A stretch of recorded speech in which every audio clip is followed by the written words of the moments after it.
So, I think this is the fourth or fifth one.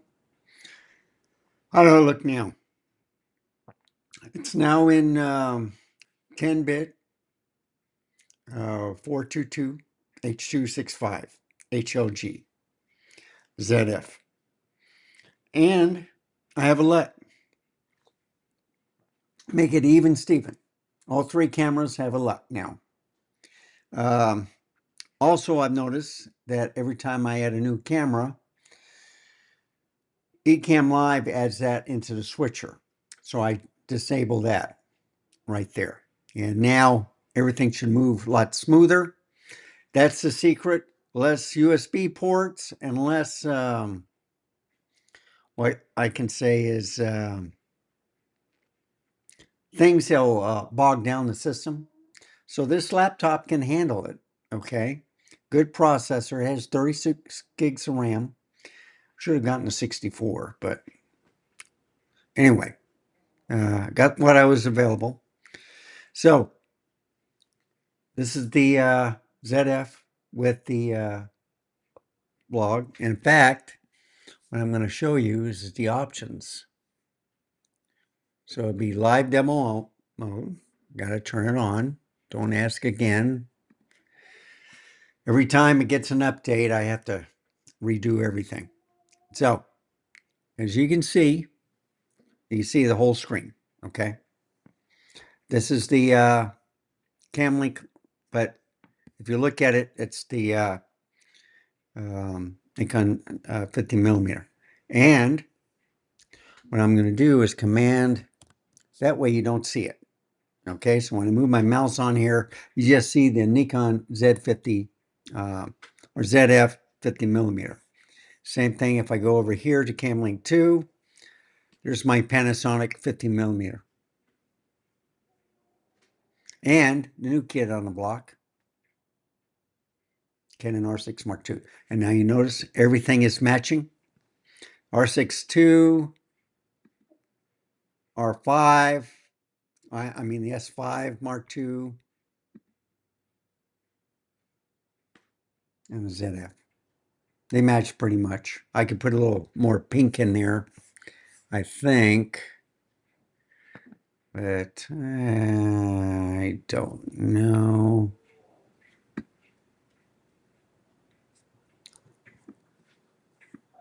I'm just looking if I should be cooler.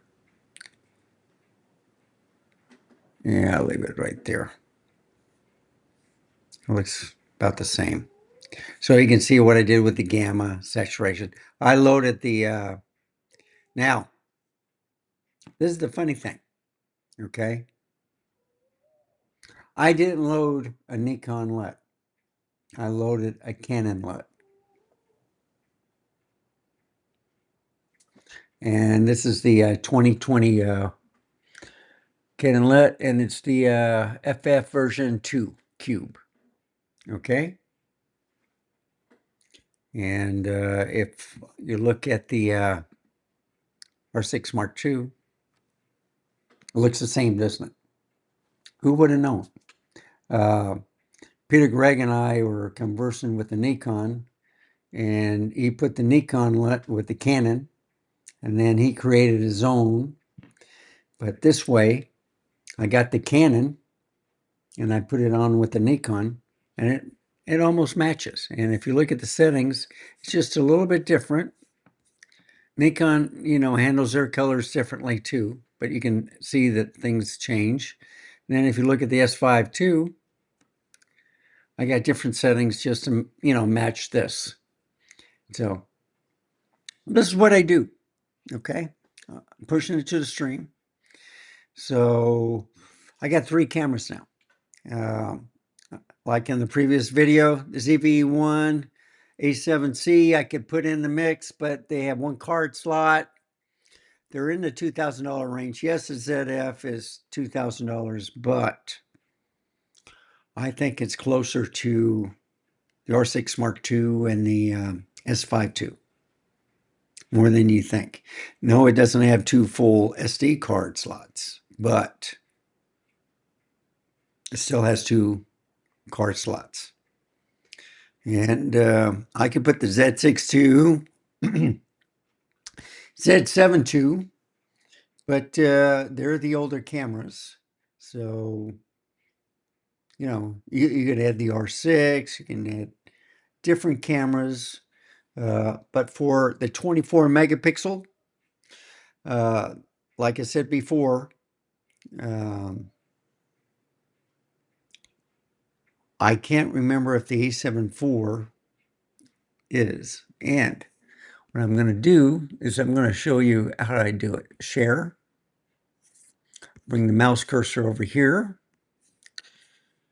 click on, oh, I have to go back here and put this over here to the Sony 30-inch. Okay, I'm going to put it up there and let's find out. Sony A7 IV.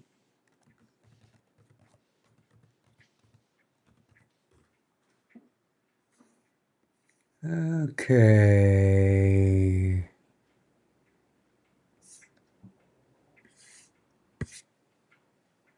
I just want information.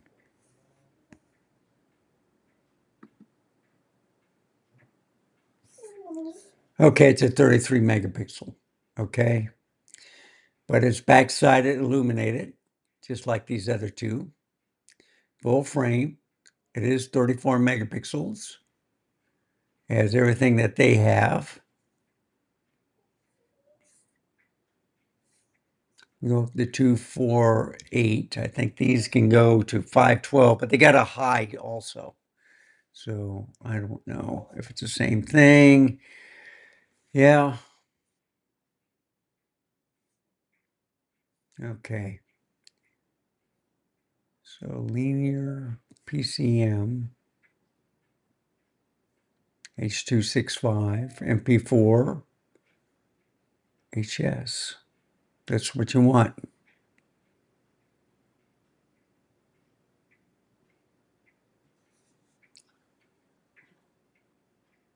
Okay. Interesting. Ah, okay, wait a minute.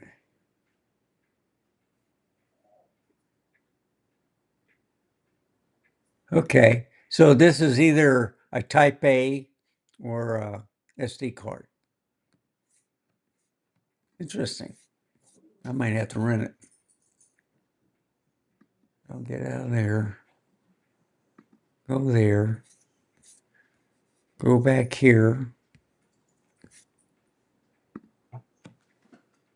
Okay. ZF. What do you think?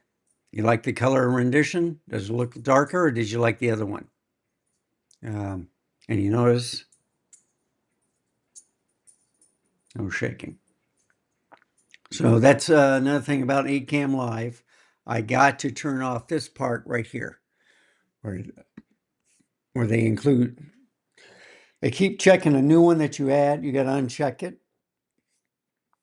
That way you get smoother operation. And I will go back out of live demo mode.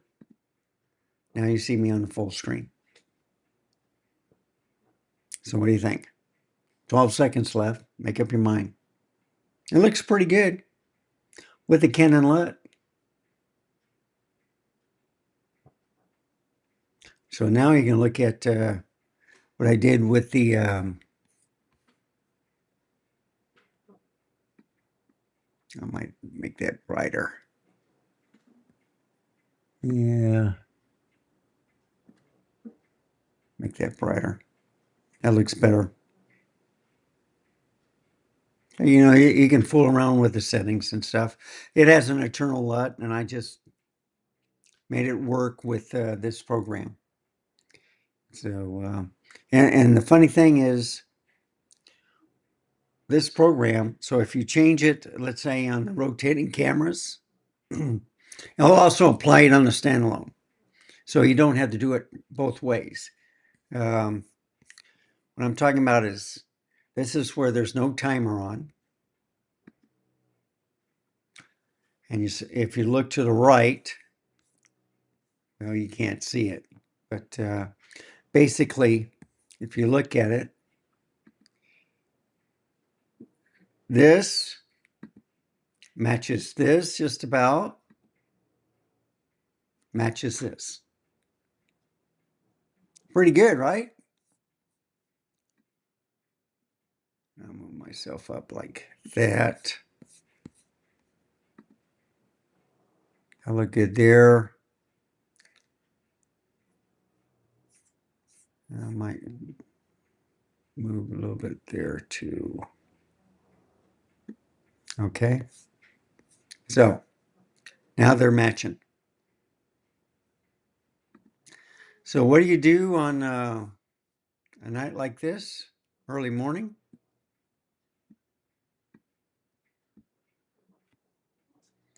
Mess around with cameras. Let's do this. Okay, that's a little bit better. Maybe a little bit that way. Okay.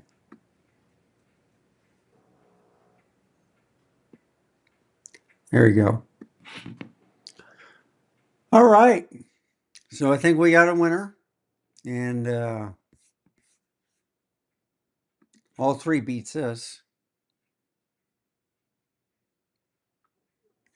Sorry, Apple. Keep working. You'll get it better. Yeah, I can do that too. Move it down a little bit. So this is what it started off with, and then you can see by applying LUTs, everything has changed. So Canon LUT, 2020.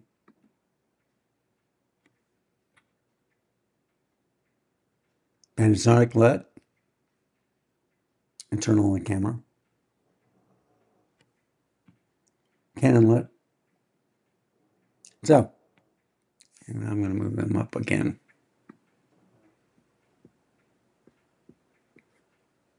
Oh, that's the best I can do.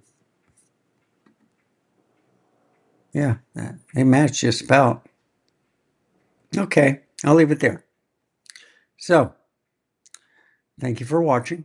Remember, stay safe, keep smiling, and any comments or questions, or any advice, just put it down in the comment section below. How do you like this? I like testing out cameras, trying to give ideas, hope to help people out if they're starting out, with the cameras. Learning all the time. I like the different profiles that I use on each camera, and I like the testing. So basically, the studio is pretty well set up. Now I take out the different lenses and try out for each one and see how it is. So thank you for watching. I will see you next time. Goodbye, folks. Have a wonderful day.